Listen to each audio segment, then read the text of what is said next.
it sometimes seems like there is nothing Gambit cannot dodge, he doesn't always manage to be quite as smooth and slick as he promises. Which means sometimes getting humbled, either with a fist or with a particular cutting bit of dialogue. Welcome back, Nerd Squad. It's me, Amanda McKnight, aka VampX13, but you can call me Vampy. Today we're counting down the top 10 superheroes who humbled Gambit, and I want to know, what other superheroes do you want to see humbled? Let us know in the comments. Number 10, Bishop. When Bishop shows up on the scene, he is quick to single out Gambit, who he believes to be the man he knows as the Witness in his future. He believes this is why the Witness will not speak or show anything regarding the mutant Gambit, because he is the mutant Gambit, and Bishop thinks he is the one who betrays the X-Men in the future. However, everyone else in the X-Men is very offended by this implication, and Jean wonders if, despite all the drama, they can just still go on their planned picnic. In gloriously 90s fashion, despite Bishop's appearance, they actually do go on a picnic. It is here that Bishop confronts Gambit while he is on a picnic with Rogue specifically. Although Gambit is not down for the count, Bishop does slug him so hard that he goes flying into Rogue. The whole interaction is honestly like comedy gold. It is peak 90s, but one does feel pretty bad for Gambit in all of this. I mean, I always feel bad for Gambit. People always coming in and being like, Gambit, you're trash, you're terrible. And I'm like, you don't even know. Like, just give him a second, let him breathe. And friends, before we move on to our next spot on this list, if you love what we do here at Top 10 Nerd, and if you love it when we talk mutants, I know I love it, be sure to check out our X-Men playlist for even more mutant content. Number 9, himself. Gambit actually humbled himself intentionally in the comics. If you've ever seen Gambit doing his thing and thought he has the potential to be even more powerful, you would actually be right. Gambit in fact has the potential to be a dangerous level of powerful with his abilities, which is why he actually asked Mr. Sinister to literally nerf him by messing with his brain. Gambit had Mr. Sinister intentionally dampen his powers so that he wouldn't hurt anyone, and in return, for a while, Gambit was indebted to Mr. Sinister and therefore forced to do his dirty work. Number 8, Iceman. It's blue versus gold in this issue, and as a result, Gambit ends up face to face with Bobby Drake's Iceman. While he may have been able to dodge every shot Forge could target him with, and even parry some of those shots back at Forge, when it comes to Iceman, Gambit is quickly and handily defeated as he is knocked out with a solid block of ice. He did not see that one coming, which hits him square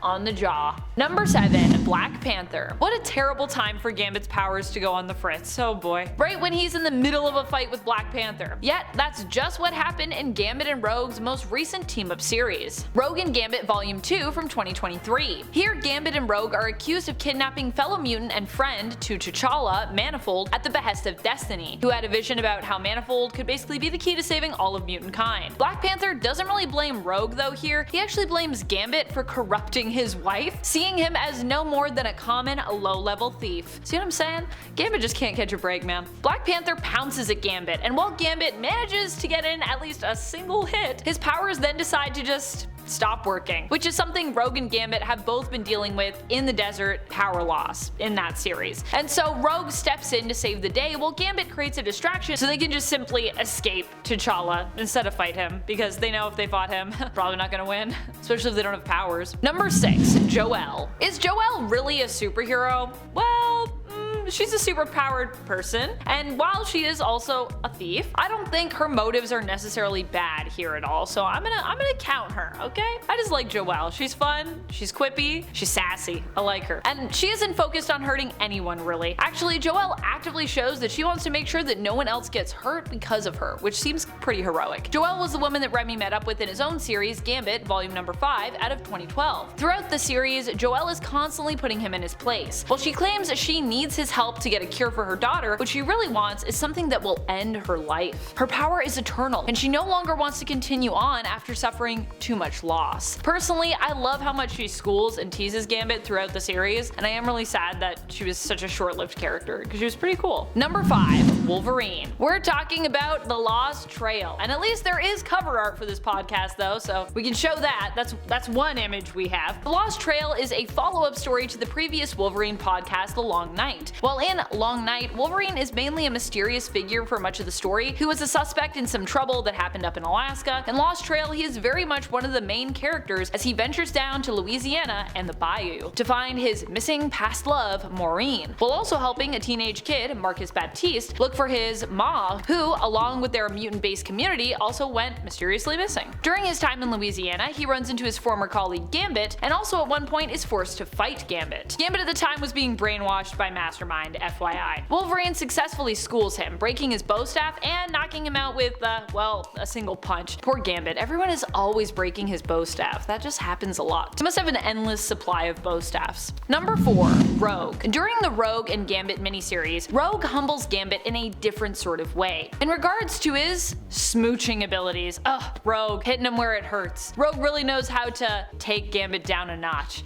I think this went down in their team-up miniseries, Rogue and Gambit, not the most recent one, the one that happened before that, because there's been a couple of those. Gambit confronts Rogue about hearing that she had kissed Deadpool, sharing that news spreads fast among the X-Men gossip grapevine. Rogue attests that she personally knows that, as she has received many concerning calls regarding Remy's behavior over the years. She then goes on to suggest that Deadpool, due to his lack of face, may actually even be a better kisser, because he tries harder than Remy does, implying that Remy skates by on good looks as opposed to skill in the romance department. Boom.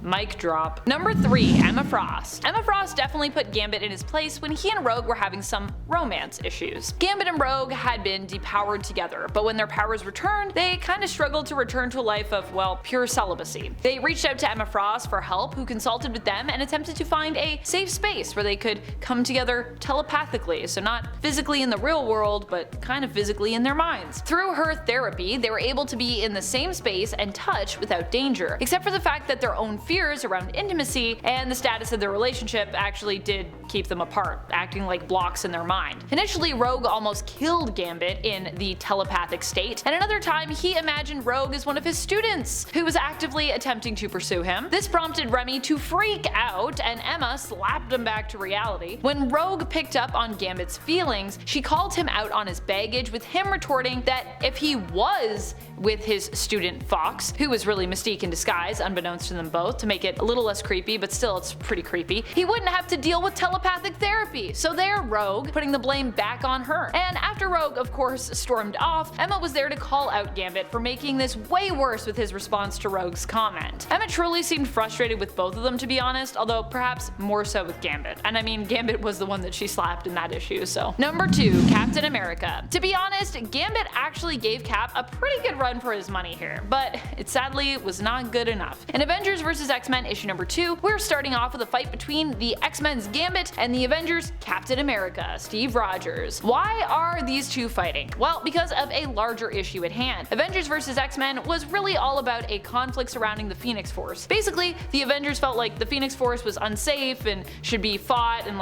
destroyed, whereas the X-Men were more open to the idea of using the Force as they thought it would actually help in bringing back the mutant species that had been drastically reduced in number following the events of M-Day. First, it seems as though Gambit has the upper hand in this fight, with him even going so far as to charge Cap's armor and blow it up, thinking that'll end the fight. But Captain America is apparently tougher than Gambit estimated. He not only survives the explosion, but manages to then knock Gambit out with one punch. Another fight where Gambit's bow staff is tragically destroyed. Rest in peace, Gambit's bow staff. Always destroyed. Number 1. Gambit. I know what you're thinking. Am I putting Gambit on this list twice? Well, sort of. Gambit literally humbled himself in the one case, but in this case, Gambit humbled not necessarily himself as Gambit, but New Sun, who is an alternate version of Gambit entirely. This version of Gambit never had the inhibiting surgery performed on him, and so he was powerful enough to essentially destroy worlds. His powers had grown to the point that he didn't even need to see an object to charge it with energy. New Sun was powerful enough to take on other superpowered beings like the Phoenix and beat them. In fact, New Sun had not only destroyed the Phoenix, but as I said, destroyed his own entire world that he came from. Gambit, because of this, was forced to unlock the full potential of his power once more to take on New Sun. And guess what? It worked! His sense of creativity was actually more attuned and heightened than New Sun's was, and he was able as such to defeat his alternate self. However, in the process, he essentially burned out his powers, overcharging himself. So that's why instead of being Omega level today, he's still considered to be, well, just Alpha, once more nerfing himself. Although this time not necessarily intentionally, but just doing so in order to save the day. And also, who knows, he might become Omega again one day. That's about it. Until next time, you stay nerdy, YouTube.